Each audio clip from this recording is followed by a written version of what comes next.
Another overhaul to the insolvency regime? Really? Again? I don't think so. You see, I was reading Accountants Daily the other day, and John Winter, who is the head of ARETA, ARETA is one of the governing bodies for insolvency practitioners in Australia. So liquidators and bankruptcy trustees are insolvency practitioners. And they're required to be a member of one of the membership bodies. See, John wants to overhaul the insolvency regime again. That would be the fourth time in 15, 16 years. And by overhaul, it means change the laws again. We've already seen so many changes to the insolvency laws. Why not just keep with what we already know and change other aspects?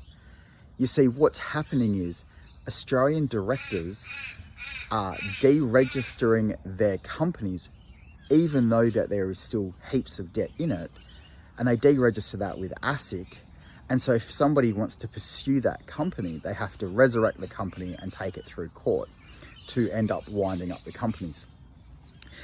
But the changes that we actually need are fourfold.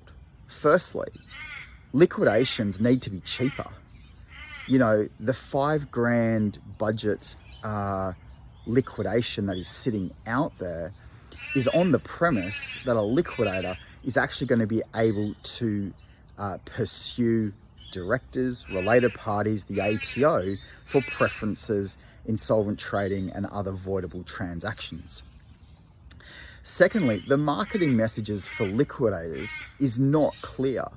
How many liquidators in this country are saying to directors, it'll be okay on the night? They're not saying who do they truly represent. Liquidators have a fiduciary duty to represent creditors, not directors. Thirdly, what we really need is the ATO to actually be more amenable to making payment arrangements and actually taking some money up front rather than trying to collect the whole debt. You see, I had a potential client come and talk to me. He owed the ATO $22,000. And he got down to the point where if it was going to cost him 10 grand to put the company into liquidation, wouldn't that money be better served in the ATO's pocket? The answer is yes. As a business owner, if somebody owed me $22,000 and they said, will you take 10 grand and write off the rest of the debt? Absolutely. 10 grand up front in lieu of the 12 grand that they owe after that, I'd take that every day of the week. And if you're a business owner, so would you. But because the person that is dealing in the ATO, it's not their money, it's government money, they don't care. They don't care if the person actually goes bankrupt or the company goes into liquidation. You see, for the ATO then, it's now going to be a time of not taking the money, but pursuing that company into liquidation. And that's going to cost $3,000, $5,000, $7,000 to do that. So taking 10 grand as a settlement of an offer is heaps better than going and spending $3,000 to $7,000 pursuing a company that you may not get money from at the end of anyway. But the biggest thing that we need as a nation, we suck at providing proper education for business owners in this country. It's abominable. There is no course that you must do, not like optional, must do before you can get an ABN or before you can get a director ID.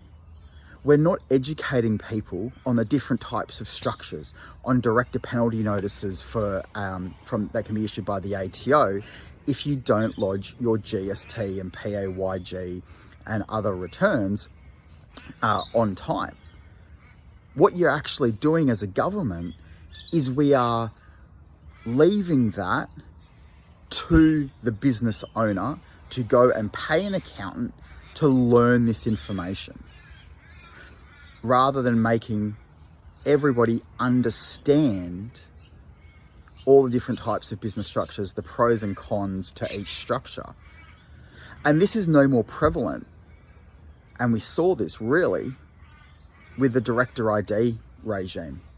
How many directors in Australia received a letter from ASIC saying that this director ID regime was out there? Zero.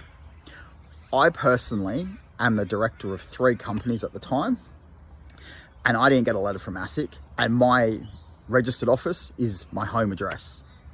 ASIC didn't send any of them. Okay? So when we're sitting out there and we're not educating business people about their obligations and responsibilities, and it's really easy to be a director, it's really easy to answer 5 questions in line with what your ATO record is to get a director ID, and there's no education, we sit there scratching our asses going, why is this happening? Why is, Phoenixes, and why are people deregistering companies with debts in them? Why is that more prevalent than actually using the insolvency regime? And these are the reasons. So we don't need to overhaul the insolvency regime. What we do need to do is we need to educate our business owners and people that have business ideas, and we need to educate them properly. We need to stop leaving that task to accountants. Accountants are busy enough as it is. They don't need more tasks on their plate. Anyway, that's my rant for today. So I'll see you in the next video. See ya.